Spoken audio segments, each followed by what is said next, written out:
Thank you, Bill. Thank you. And finally, I will introduce Max Eisen. So as I've said, I've admired Max for many years, and we have been friends for years.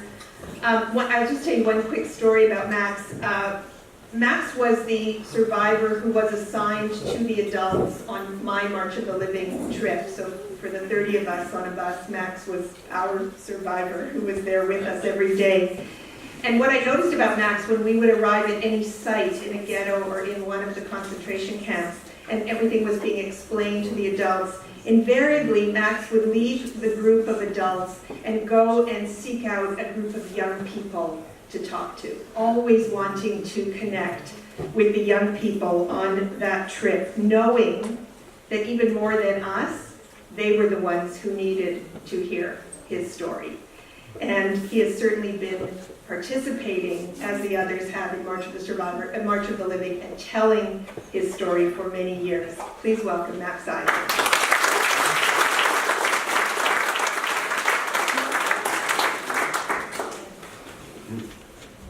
Thank you, Gabby. It is said, without history, there is no memory, and without memory, there is no future. And you know what is so amazing at this event right here this morning, and I've been thinking about it a lot. You know, we survivors, we are always concerned that who's going to tell the story. So what we've seen here this morning, we have a second generation, Kathy, who's a prolific writer, and a third generation. And we would like to see many, many more of second and third generation engage and speak up and stand up. We're always saying to others, never be a bystanders. We ourselves must not be bystanders. So just a few snippets. I really didn't want to go to this trial that I was asked to by Thomas Walter. I was going on a March of the Living, and the trial was at the same time. But eventually I couldn't refuse Thomas Walter, whom I got to know later, truly an amazing human being. In fact, last year we asked him to join us at the March, now this year actually, in April, at the March of the Living. He joined us, and he marched with us from Auschwitz I to Auschwitz II. And Eddie gave him the honor to light the fifth torch. And I spent the next day with him. The group left, and we were still in Warsaw. And we went to the Jewish Museum. And he joined us on the buses when we went, stopped at cemeteries, and he says, you know, now I really understand what Jews are all about. So a few snippets from the trials. You heard my two colleagues and friends describe this being, was 94 years old. He wore the uniform of the SS Totenkopf division. This is the division of the SS that was in charge of hauling Jews from all over Europe to the death camps. And as you heard, when he was asked by Thomas Walter why did he join the SS, because of their prestigious uniform. Well, you have to be in a camp, an inmate in Auschwitz, when you saw these uniforms, and especially the skull and crossbones on their helmets. A few things that he said. He gave this information practically, I can't remember where he was asked, but he was very forthcoming. Thomas Walter asked him, did a Jew have a chance to leave Auschwitz alive? He says, absolutely not. Another bit of information that really shook me.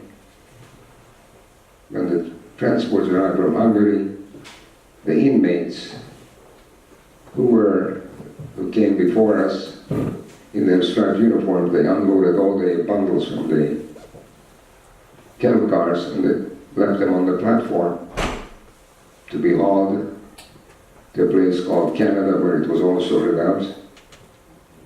He said, we had to watch those people because they were crooks. They were stealing from the bundles. Can you imagine? So, I wasn't at the verdict. My great satisfaction was really, during recess, 15 minutes or 20 minutes, I spoke to students, German students who sat behind me, high school students and university students. And I spoke to them and some of them said, you know, we just came back from Israel, we were exchange students. I said, isn't this amazing? Here I'm sitting in a German court, and I tell you, it was a very respectful court. And they thanked me. They said, it's so important that you came to this trial, but this must be in the record forever. So just another little observation from the second trial, and this SS being his name was Reinhard Henning. He was sitting in court with his head down. Again, I didn't go back for the verdict. After giving my testimony, his lawyer asked if he could ask me a question. So I was asked by the judge. I said, certainly. So the lawyer said to me, he said, do you recognize this man? I said, how can I? I'm looking at the back of his head. So you know, when we were in the camps, when we were stopped by an SS guard, a Jew was not allowed to look into the SS guard's eyes. How dare a Jew look into an eye of this Superman? We had to look down, whip off our cap, and say, nein nach 9-2, Gehorsam gemeldet, prisoner 9892, humbly reports. And apparently Judge Anke Gruda told Honey, anyone that wore the criminal outfit of the SS was a part and parcel of the killing machine. And you, the Jews were not allowed to look in your eyes. You were sitting here through the court, and you would not recognize these people who came to testify. So obviously, this man has not changed to his dying days, and he is gone. He died, I think, about a month ago.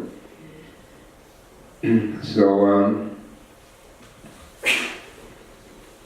I just have to say, I met Jordana the first day, and she was truly a bright light, and the courts was very stressful. First time sitting in a German court, and we come to the door of the courthouse, and you have to hand over your wallet. You couldn't take even a bottle of water, and the entire block was guarded by police. The second trial was by mounted police, and so in Lüneburg, the weather was absolutely gorgeous. There was a little river going through the river Ilmenau going through the town, and so we went and sat down and had a glass of beer. It was so nice to have her, and I was in shock. When Thursday she said, I'm going to Berlin. I said, are you kidding? You're going to Berlin all alone? And there she was going to Berlin. So when she introduced herself, she said, I'm Jordana Lebowitz. I said, you know, I used to know some Lebowitz people, Lebowitz. And she said, yeah, those are my grandparents. So Jordana, wonderful job that you did with this book. It was really wonderful to have you there. We needed somebody who was a little bit younger than we were. And Kathy, thank you so much. All the best.